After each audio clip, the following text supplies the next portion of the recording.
So you guys, Chris and I did a hillside for 3/4 of a mile from right above the shoes all the way to this we call this the trough trail.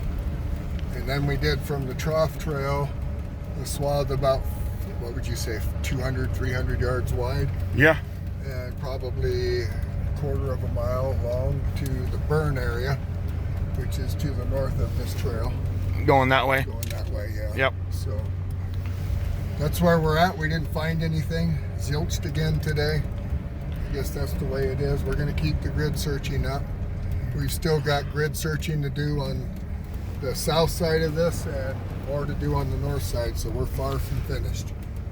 Also, we also just discovered that we missed a patch of probably about 300 or 400 feet long that we didn't see any ribbons on, so we're going to go back and check that one eventually and cover that spot. We find little wedges in here off and on, you guys, and that's to be expected. Yep, exactly, but it also makes it really nice and tight too.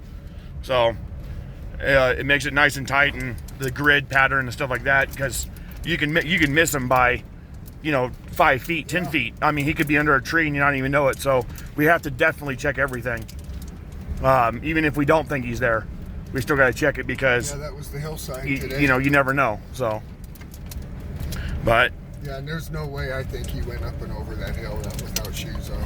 He'd have to have shoes on to do that. Yeah, that sagebrush. As soon as you stepped on that sagebrush, it would go through your foot, or that grease would. So, and there was a lot of it. And I'm starting to wonder if we're too far even here, but it still has to be gridded, everything within a mile. Yep. And that includes some of this on the east side of this road. Yep, over here. I mean, very well could be. If I knew He where could have came back down and tried to climb back over exactly where he came from. It's a possibility, but all the speculating. But you also got to remember that this is all barefoot too when he turned back around. So I'm doing it. Yeah. It's all barefoot too, so he's doing all this with just bare. I mean, maybe socks, if he made it this but far, yeah. That's gonna only help so much, because these pine needles are 2 inches long, so they'll end up going through your foot and it won't feel good. So he didn't go very far, I don't think. Cactus, sagebrush, just all sorts of stuff in there. Yep, cactuses, like you couldn't even see them when you're walking, even with the shoes on. Cactuses with great big thorns on them. And he stepped on one of those, he's going down on the ground. I'm sure of it. So. Yeah, it would be tough to walk through. Any of this would be, not being, We're going to search it all the way to the burn. And if we don't find him in here, we're still got some more to search back to the south, that's for certain. Yeah, back to the south is back that way. Behind us. Yeah, behind us. So, we're on our way out. What time is it? Probably about 4:30? Yeah, it's probably like 4:30, maybe 3:30. I'm not sure. We got thunder is all I could hear. I'll tell you right now. What is it? About 3:30. It's about 3:30 right now, 3:30 p.m. We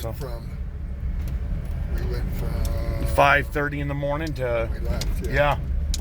Well, we got a few weeks even earlier. Yeah.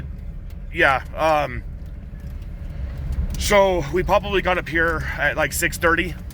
And then maybe even close to 7, but that's pretty good hours, 7 to 3, so or 7 8 hours. Yeah, 8 hours of searching. So we covered a lot of ground today. And as you can see, we've got the clouds. Not to mention a really steep climb a few times. Yeah. It gets really steep up there. I don't think he's on that hillside. I really don't. That would be a trek, man. That would be a really hard trek to go up there. I am interested to go back on the south side of the trough trail and fill in those wedges. There's a spot in there that's bigger than 400 feet. It's probably more like 1/4 of a mile wide and goes in probably 1/4 of a mile. So that's a big area. Yeah. That's a huge area. Yeah. And it's on, that clearing that I was telling you about that we had running into? Yes. It borders that clearing area and up above it. And I know there's more to the south.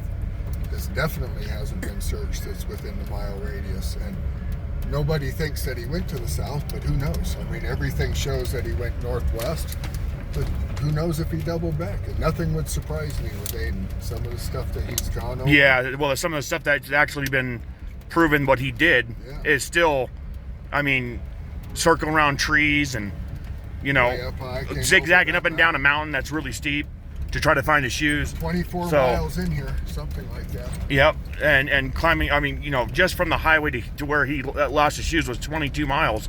So that is a major distance going across this terrain. And I know he was super tired when he was there. Had to have been. And when he arrived, and then he lost his shoes, and I think, yeah, and then after that, I don't know. He took them off, walked away from them, and then yeah, because I've stopped, dropped my pack, set the rifle down, and put all sorts of flagging on my rifle to search an area I thought was probable where I didn't want to wait. Got 100, 200 feet away from it, and it took me an hour to find my pack again. I've done that before, so I could see where you could take your shoes off, Yep, walk yep. a ways, and Exactly. it all starts looking the same again. Yep. Especially if the shoes blend into the environment, then you're really going to be hard to find. So. All right, we're gonna go ahead and get off. All right. See you all Double say later. hi. She gets to hold back.